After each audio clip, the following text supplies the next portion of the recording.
fluency, you're in the right place. Stay with us until the end for powerful tips. Don't forget to like, subscribe, and share. Let's build your real English skills. You'll never speak English well, Mateo.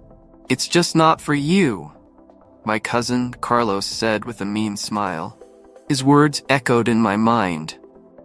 We were standing in the living room, my face flushed with embarrassment as he mocked my broken English in front of the whole family. That day I decided something. I was going to learn how to speak English fluently, no matter how hard it got. Hello, I'm Mateo Garcia. I've been learning English since I was a teenager, and it's been quite the journey. In today's global world, mastering English isn't just a luxury, it's a necessity if you want to communicate and connect comfortably. I now use English daily, and it feels natural, but it wasn't always this way. In fact, English and I didn't get along very well at the start. The beginning was tough, full of struggles and frustration, but I always had a clear vision of myself speaking it fluently one day, and that vision kept me going. Like a runner pushing through the last mile of a marathon, I couldn't always see the finish line, but I knew if I kept going, I'd get there eventually. Today, I want to share my personal journey of learning English, the obstacles I overcame, and the valuable lessons I picked up along the way. I hope my experiences will help you in your own journey to improve the language. Let me take you back to my school days. Picture this. I'm sitting in class, and my English teacher, Mrs. Ramirez, is staring at me with wide eyes. Why? Because I had just confidently pronounced island as Island, as if the S had every right to be there. Yeah, I was that student. You see, I had been learning English for nearly 2 years, but it felt like the words were playing a game of hide and seek with my brain. They'd come in, but somehow, they never stayed. My English classes weren't much help either. To be honest, I felt like the whole school system had tricked me. I thought school was supposed to teach me things. Instead, I was more confused than ever. Mrs. Ramirez, with her thick Spanish accent, made every English word sound like Spanish. And instead of practicing real conversations, we spent most of the time repeating boring grammar rules and reading texts that even she seemed to hate. I felt like I was stuck in a language maze. My pronunciation? A disaster. Tenses? Forget about it. And don't get me started on phrasal verbs. Why did look up mean to search for something? Shouldn't it mean to look up? It felt like English was trying to trick me on purpose. Yet, despite all of that frustration, I was still determined to learn. Something inside me just wouldn't give up. I dreamed of speaking fluently one day, of having easy, flowing conversations without breaking a sweat. I even imagined myself walking through New York City, talking like a native. At the time, I couldn't see how it would ever happen. But deep down, I knew it would. Somehow. And guess what? It did. Now let me tell you how it all turned around. You're going to love this. Let me share the first thing I learned. Consistency is key. This brings me to lesson number 1. Make English a daily habit. Let me tell you the one thing that made all the difference in my English journey. I practiced every single day. Yes, every day. It might sound simple, but it's the biggest secret to learning any language, especially English. I like to think of it as the domino effect of language learning. The more you practice, the quicker everything starts to fall into place. When I first started, I set aside just 30 minutes each day. That's it. I wasn't trying to become an expert overnight, but those 30 minutes added up fast. Imagine this. If you practice 30 minutes a day, by the end of the year, you'll have spent over 180 hours learning English. That's a lot of improvement. The trick is to stick with it. Every single day, no matter what. Some days you'll feel like doing an hour, other days maybe just 10 minutes. That's okay, as long as you don't skip a day. Consistency is everything. Need a little extra push? Write yourself reminders. I used to have post-it notes everywhere.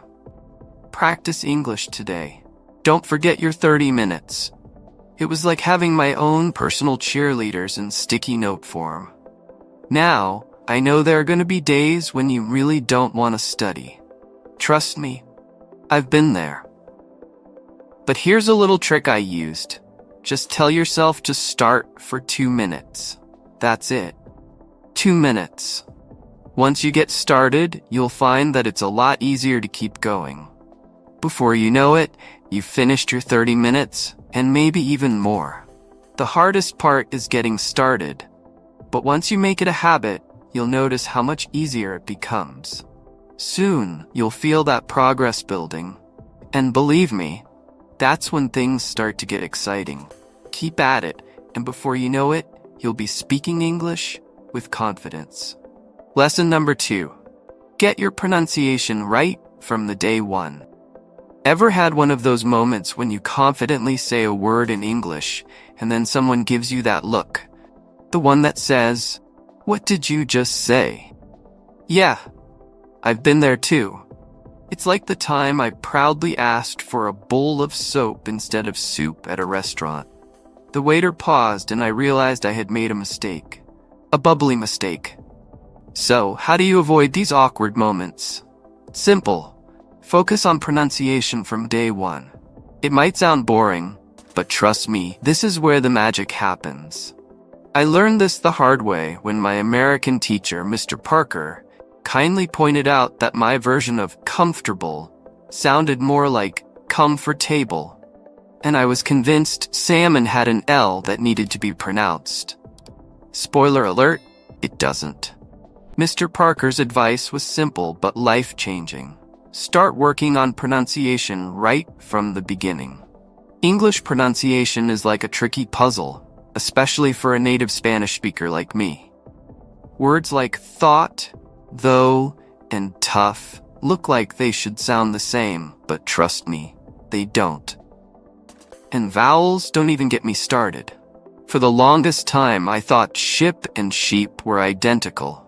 But Mr. Parker wasn't going to let me off the hook. He made me read out loud, correct myself, and practice over and over. It was embarrassing at first. I mean, who likes hearing their own voice making mistakes? But the more I did it, the better I got. I even started talking to myself in English. Yes, I know that sounds weird, but it worked. The key, Mr. Parker said, was to choose an accent, whether American, British, or Australian, and stick with it. I picked American since that's what he spoke, and I made it my mission to sound as natural as possible. I mimicked every word, every sound, until it started to feel less like a foreign language and more like native. Over time, things started to click. Words I used to trip over became smoother. My pronunciation improved, and soon enough, I was sounding more like the fluent speaker I had always wanted to be. So here's my advice. Don't ignore pronunciation. Start working on it from the beginning. Pick an accent and stick with it. And don't be afraid to make mistakes. They're part of the journey. Before you know it, you'll be speaking with confidence, just like I did. Lesson number 3. Learn in a balanced way. Just like a plant needs water, sunlight, and care to grow, learning a language requires a balanced approach. A language needs 4 important skills to fully develop: reading, listening, speaking, and writing. Every one of these skills matters. When someone says they speak a foreign language, we often assume they can also read, write, and understand what's being said to them. But learning a new language doesn't work so perfectly. It's different from how we learned our first language. As babies, we first hear people talking, then we start saying words, and only later do we learn to read and write. With a new language, it's not always that smooth. You might get really good at one skill, but struggle with another. For example, you might be great at reading English, but when it comes to speaking, it's a whole different story. Or maybe you speak fluently, but still make mistakes when writing. It's like following a recipe. If you only focus on one ingredient, like adding too much salt and ignoring everything else, the dish won't taste right. That's why it's so important to work on all 4 skills at the same time, especially in English. English has tricky spelling and pronunciation, so if you don't practice reading and writing early on, it's easy to get confused. When you practice all the skills, you start seeing how they connect. Writing helps with speaking, listening improves reading, and so on. You don't have to do everything every day, but it's good to mix them all into your weekly routine. Maybe one day you focus on reading, another day on listening, and so on. The great thing is there are fun, easy ways to practice, like watching shows with subtitles or reading while listening to audiobooks. You'll be improving 2 skills at once, and it doesn't even feel like work. Just remember, balance is key. Keep working on all 4 skills, and soon, you'll notice your English getting stronger across the board. Lesson number 4. Binge watch your way to better English. Let me tell you, movies were my secret weapon when I was struggling to learn English. I still remember the first time I watched The Avengers without subtitles. I was so lost. Tony Stark was throwing all these jokes and I was just sitting there like, what did he say? But I didn't give up. I started with movies I loved, simple ones like animations or action films where the plot was easy to follow. I'd watch them with English subtitles so I could match what I was hearing to the words. Over time, I noticed something amazing.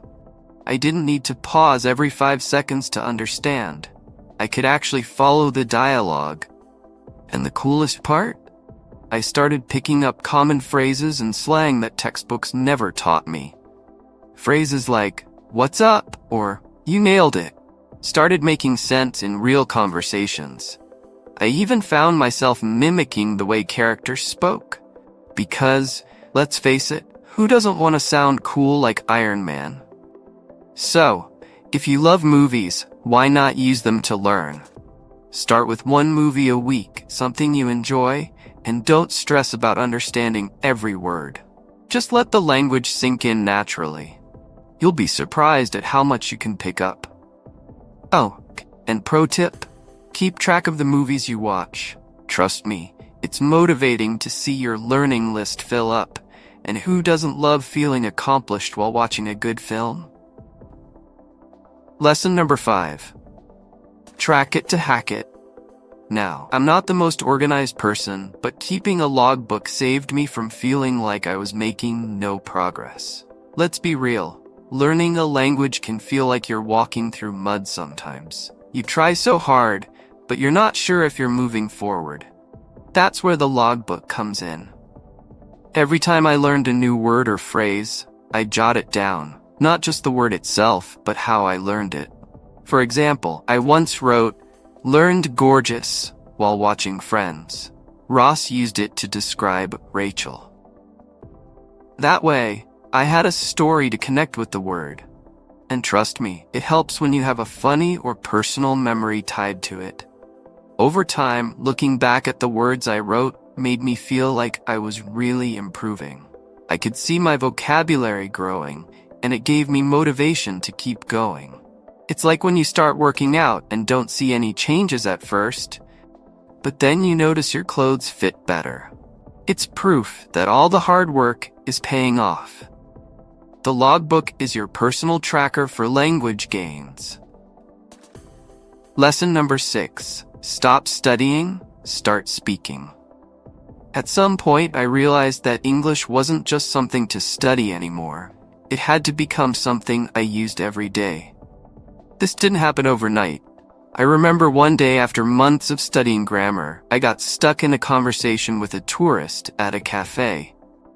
I was so focused on remembering the right verb tense that I barely responded to what they were actually saying.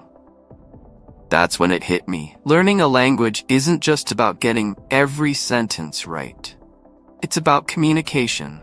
So I stopped obsessing over being perfect and started practicing more in real-life situations. I'd speak to tourists in my hometown, join online forums, or even chat with English-speaking colleagues. The more I used the language, the more natural it felt.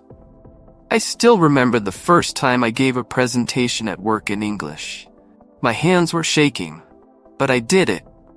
After that, I realized that the more I put myself out there, the easier it got. It's like riding a bike. At first, you're wobbly and nervous, but once you get the hang of it, you just go. So, don't wait until you feel ready to use English. Start now. Whether it's talking to a friend or writing an email, just use it. The more you practice, the more it will feel like second nature.